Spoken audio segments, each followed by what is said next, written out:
Sob o peso da guerra, uma nova cruz é erguida a cada dia. Centenas de quilômetros longe de casa, em terras estrangeiras, a dor de uma nação se manifesta em cada sepultamento. Neste vídeo, vamos adentrar um tema delicado e urgente: o destino dos americanos que perderam suas vidas na Ucrânia e os desafios únicos que envolvem seus enterros. Olá, combatentes do Canote da Guerra. No vídeo de hoje, nós vamos falar sobre um assunto que se tornou tabu até o momento, que é a quantidade de baixas americanas e de outros países que forneceram voluntários à legião ucraniana, né? Na verdade, são mercenários, e que estão morrendo na guerra na Ucrânia. O problema já chamou a atenção da imprensa internacional.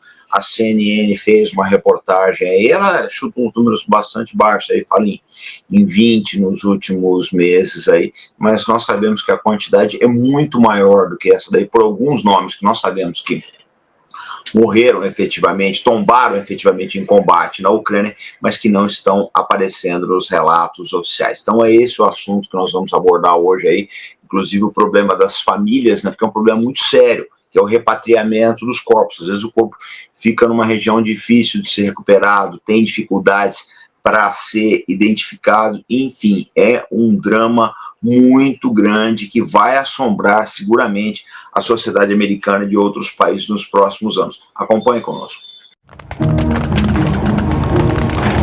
A presença de militares americanos na Ucrânia, mesmo que não oficialmente combatendo em linha de frente, é uma realidade complexa.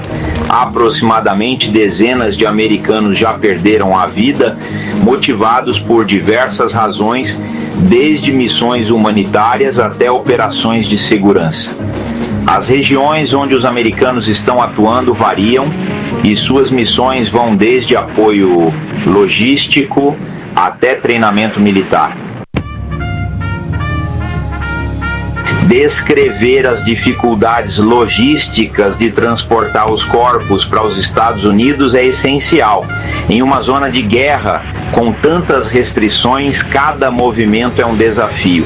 Os custos envolvidos em repatriar os corpos e realizar os funerais são extremamente altos, colocando um peso adicional sobre as famílias. Além disso, as questões legais e burocráticas complicam ainda mais o processo.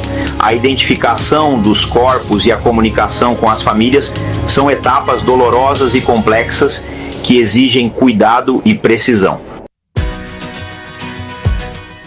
O maior problema das pessoas que morrem na guerra da Ucrânia nos estrangeiros é a situação de limbo que a família fica, porque muito dificilmente você vai conseguir uma indenização do governo ucraniano, e também as formalidades legais no sentido aí de provar, né, de conseguir documentos provando que essa pessoa morreu, para que deixe toda a situação de sucessão, herança, etc., né, regularizada. Um problema sério que as famílias têm enfrentado também é a questão do assédio nas redes sociais, porque há pessoas que são contra, né, a participação americana na guerra, quando sabem que algum familiar faleceu, né, em combate, ficam assediando as famílias com xingamentos, etc. Esse também é um problema muito sério que agrava ainda a dor das famílias enlutadas. E nós precisamos lembrar que não são apenas americanos que estão morrendo na guerra na Ucrânia, né? É reportado aí um grande número de poloneses, franceses, britânicos, gente da Estônia, Letônia e Lituânia, e uma participação muito grande de latino-americanos, principalmente colombianos e muitos brasileiros, que se tem notícia que morreram na Ucrânia e por lá ficaram em tumbas desconhecidas. Bom, aqui a gente vê, é interessante o paradoxo, né? Porque, por exemplo, a gente vê a reportagem da CNN americana que diz o seguinte, que combatentes americanos estão morrendo na Ucrânia em números crescentes, e trazer seus corpos para casa é uma tarefa complexa. Mas vamos dar uma olhada na abordagem em português.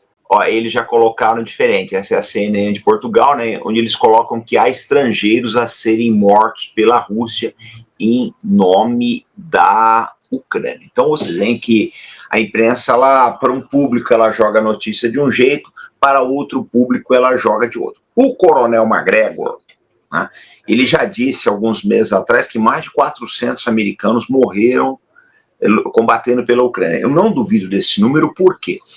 Porque o número de baixas ucranianos está em torno de 1 milhão. Então não é difícil, nesse meio, nesse universo todo, você ter cerca de 400 americanos. A gente precisa lembrar que os Estados Unidos foi o país que praticamente mais interveio nessa guerra aí, né, ou direta ou indiretamente. Então é de se supor que a participação americana seja bastante expressiva. Agora, a gente tem um problema, né?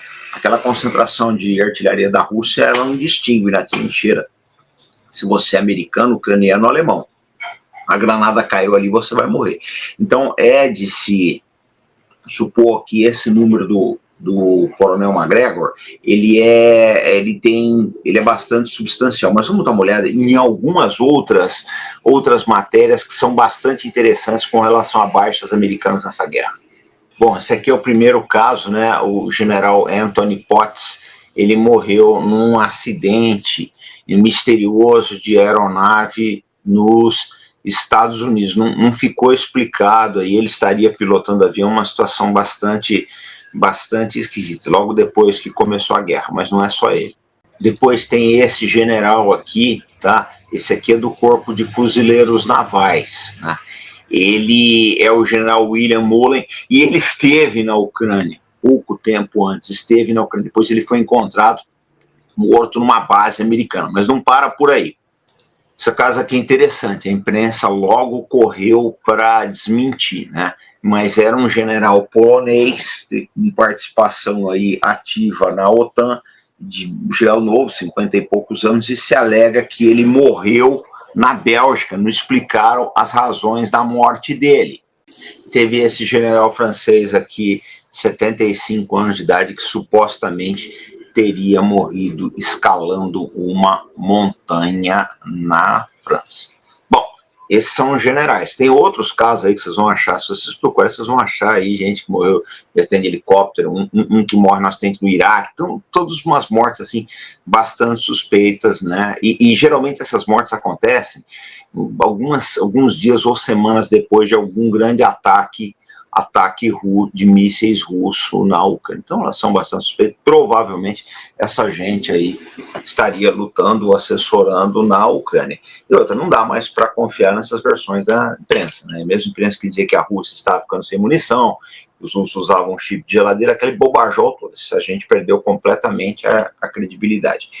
Então o que a gente tem efetivamente é isso, né? Uma quantidade muito grande de estrangeiros morrendo na Ucrânia, né? Alguns oficiais generais, inclusive, a gente reportou 4 aqui, mas provavelmente o número é muito maior que esse aí, coisa que deve ter passado aí abaixo do radar. E, além dos generais, você tem oficiais intermediários, você tem sargentos, você tem soldados também, gente sem experiência militar anterior. Eu falo que a Ucrânia, pela ideia que a imprensa vendeu logo nos primeiros dias, que era um simples safari de matar soldados russos, os russos seriam incompetentes, você ia lá, você ia se tornar herói, né, poder postar nas redes sociais, etc. As pessoas foram acreditando nisso e alguns não tiveram a aventura de voltar. Então esse é o quadro. A gente tem no Brasil também vários jovens aí que acabaram indo para a guerra na Ucrânia. A maior parte morreu, uma quantidade muito grande de brasileiros morreu. E se vocês pesquisarem nas redes sociais, vocês vão achar. Então esse é o quadro. Agora ele vazou, já chegou na mídia mainstream, eles não escondem mais, não conseguem mais esconder, coisa que a gente já vem falando há quase 3 anos aqui no canal Arte da Guerra. A gente precisa lembrar que fevereiro agora, né, dia 24 de fevereiro, se não acontecer nada, se o Trump não conseguir parar a guerra, até lá a guerra entra no 4º ano. Então é realmente uma tragédia enorme aí que está envolvendo o mundo todo. Então esse foi o nosso vídeo de hoje. Comente, né, o que você acha, quantos americanos você acha que morreram, qual é a situação, se você iria para a guerra da Ucrânia, se você acha uma grande bobagem. É importante aí saber a sua a sua opinião, tá? Sobre essa guerra. E dê o seu like, compartilhe e ajude o crescimento do nosso canal. Quem quiser contribuir com o Pix é esse que se encontra aqui na descrição. Obrigado, pessoal.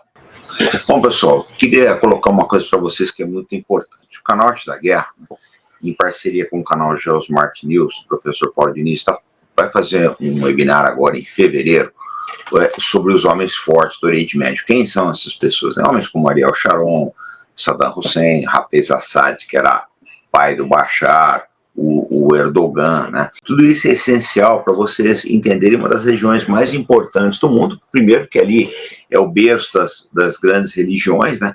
E segundo, também pela importância econômica, dado que são grandes produtores de petróleo. O que acontece no Oriente Médio acaba influenciando nas ruas do mundo inteiro. Então, convido vocês, eu vou deixar a vinheta agora, as inscrições já estão abertas, o link estará aqui na descrição, vocês precisam conhecer a escola de cursos do canal Arte da Guerra, tá? Eu sou um dos instrutores, o Albert Cabaé também. O curso vai acontecer agora em fevereiro e eu aguardo vocês lá no webinar Os Homens Fortes do Oriente Médio. Até mais, pessoal.